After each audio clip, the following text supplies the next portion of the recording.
These days, I'm reading Kafka on the Shore of Murakami. I had this book like forever, but I never opened this book because it's not a slim book. It's a very thick book, and I started with some other book of Murakami. I think it was The Dark. I'm sorry, I'm not good with names because it's me. I'm not good with names. I'm not good with human names. I'm not good with restaurant names. It take me like about 100 times to even remember um, the name of even my favorite places. So mostly when people ask me, okay, where have you been, I'll be like, I have been to that place, but I cannot remember the name. So eventually they will think like I'm lying about stuff. But it is with me. I'm not good with names. Okay, about the books that I'm reading. The book, the story, the lines are more important for me than the titles. But I'm learning that titles are very important when you wanna, share it with people. So when I'm watching this movie, I don't know the name.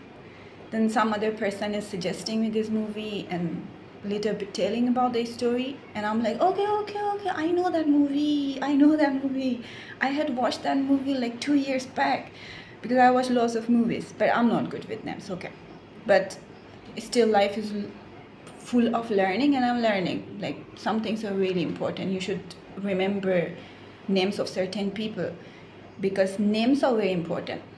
If somebody is important for me and I don't know his name or her name, it might hurt them deeply. Like they might think, we are not important for this person because she even cannot remember our names. It's with me. I am with this person. Okay, we are so nice to one another, and because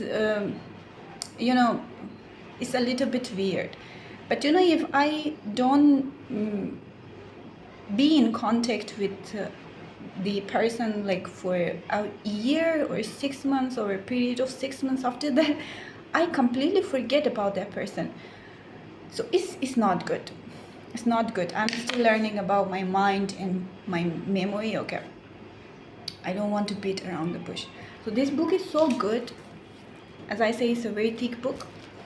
I'm taking my time, but I cannot stop reading this book because the lines are very interesting. I mean, I can really connect to this writing because most of the times the thing that I experience in my life is very much similar to the lines uh, in in this book.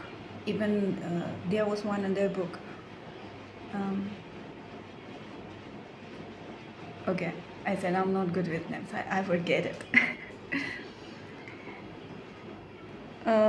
So here Mr. Hoshino is saying, no, not Mr. Hoshino. This is the, what was the name of this man?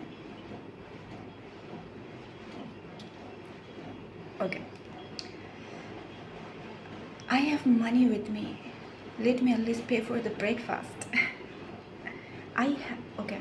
Mr. Nakata is saying, Mr. Hoshino, I have money with me. Let me at least pay for the breakfast. So Mr. Nakata is not very bright. He's a man who had some kind of accident, who has suffered from some kind of accident back then during the war time. So still it is a mystery, and I really want to know what is the connection between there's one boy, Kafka, the dead father who has been murdered, and Nakata. These stories are connected to one another, and I really want to know what will happen to them and what's the connection. So at the end of this book, I'll ultimately know about it. Then the man shaking his head like this. I owe a lot of time to my grandfather. back then I was quite harsh, or back then I was kind of wild. Back then I was kind of wild. Then Nakata is saying, but I'm not your grandfather, I cannot understand anything. That's my problem, don't worry it. So no more arguments about it, okay? Let me treat you. This conversation is very beautiful.